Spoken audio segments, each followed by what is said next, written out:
ബഹുമാനപ്പെട്ട വിധികർത്താക്കളെ, എൻ്റെ പ്രിയ സുഹൃത്തുക്കളെ, അസ്സലാമു അലൈക്കും. സത്യം നന്മ നാം കാവലിരിക്കുമെന്ന അതിഗൗരവമുള്ള വിഷയത്തെക്കുറിച്ച് കുറച്ച് വാക്കുകൾ പങ്കുവെക്കാനാണ് ഞാൻ ഇവിടെ നിൽക്കുന്നത്. മനുഷ്യ ജീവിതത്തിൻ്റെ അടിത്തറ എന്താണ് എന്ന ചോദ്യത്തിൻ്റെ ഉത്തരം സത്യവും നന്മയും എന്നതാണ്. മനുഷ്യൻ സമ്പാദിക്കുന്ന ധനം, പദവി, പ്രശസ്തി എന്നിവയൊക്കെ ഒരു ദിവസം അവസാനിക്കും. എന്നാൽ സത്യത്തിലും നന്മയിലും ജീവിച്ച ഒരാളുടെ സ്വാധീനം കാലങ്ങൾ കഴിഞ്ഞാലും മനുഷ്യ ഹൃദയങ്ങളിൽ അത് നിലനിൽക്കും.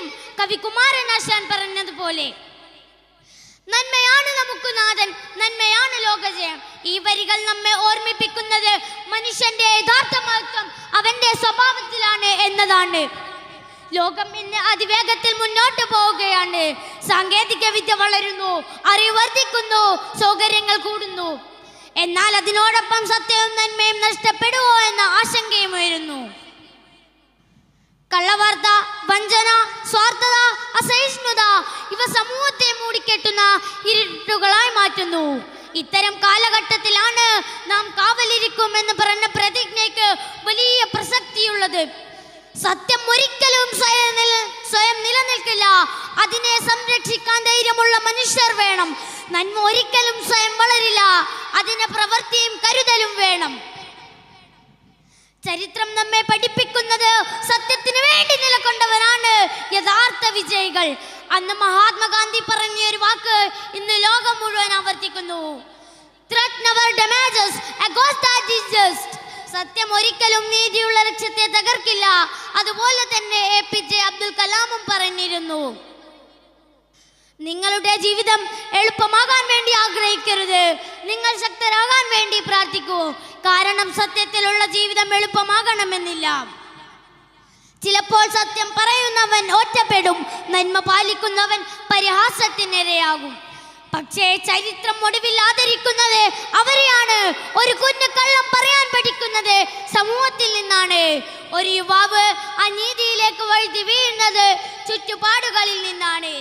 അതുകൊണ്ട് തന്നെ സത്യത്തിൻ്റെയും നന്മയുടെയും കാവൽ ആദ്യം ആരംഭിക്കേണ്ടത് നമ്മുടെ വീടുകളിൽ നിന്ന് തന്നെയാണ്. മാതാപിതാക്കളുടെ വാക്കുകൾ സത്യമുണ്ടാവുക, അധ്യാപകരുടെ ജീവിതത്തിൽ മാതൃകയുണ്ടാവുക, യുവാക്കളുടെ പ്രവൃത്തിയിൽ ഉത്തരവാദിത്വം ഉണ്ടാവുക. ഇന്ന് സോഷ്യൽ മീഡിയയുടെ കാലമാണ്.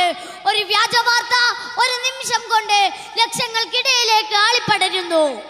ഒരാളുടെ മാന്യത നശിപ്പിക്കാൻ ഒരു നിമിഷം മതി. അതുകൊണ്ട് തന്നെ ഓരോ യുവാവും സ്വന്തം മനസ്സിനോട് തന്നെ ചോദിക്കുക: ഞാൻ സത്യത്തിന്റെ ഭാഗത്താണോ അതോ അസത്യത്തിന്റെ പ്രചാരകനാണോ? ഇസ്ലാമിക പാരമ്പര്യത്തിൽ സത്യത്തിന് അത്യുന്നത സ്ഥാനമാണ് നൽകിയിട്ടുള്ളത്. നബി സല്ലല്ലാഹു അലൈഹി വസല്ലം തങ്ങൾ പറയുന്നു: സത്യം നന്മയിലേക്ക് നയിക്കും, നന്മ സ്വർഗത്തിലേക്കും. ഈ വചനത്തിൽ മനുഷ്യ ജീവിതത്തിന്റെ മുഴുവൻ ദിശയും അടങ്ങിയിരിക്കുന്നു. സത്യം എന്ന് പറയുന്നത് വാക്കുകളിൽ മാത്രം ഒതുങ്ങിയതല്ല. ജോലിയിൽ ആത്മാർത്ഥത കാണിക്കുക നന്മയാണ്. അന്യന്റെ അവകാശം കവർന്നെടുക്കാതിരിക്കുക നന്മയാണ്. വീണുപോയ ഒരാളെ കൈപിടിച്ചുയർത്തുക നന്മയാണ്. സ്വാർത്ഥതയേക്കാൾ സമൂഹത്തെ ചിന്തിക്കുക നന്മയാണ്. പ്രധാന കവി വള്ളത്തോൾ പറഞ്ഞതുപോലെ, മറ്റുള്ളവർക്കായി ജീവിക്കുക, അതാണ് യഥാർത്ഥ ജീവിതം. ഇന്ന് സമൂഹത്തിന് വേണ്ടത് വലിയ പ്രഭാഷകരെയല്ല, മറിച്ച് ചെറിയ ചെറിയ നന്മകൾ ചെയ്യാൻ തയ്യാറായ നല്ല മനുഷ്യരെയാണ്.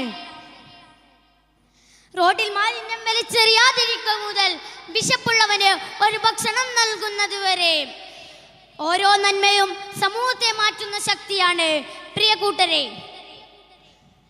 സത്യം പലപ്പോഴും മന്ദഗതിയിലായിരിക്കും, പക്ഷേ അതിന്റെ വിജയം എന്നത് ഉറപ്പാണ്.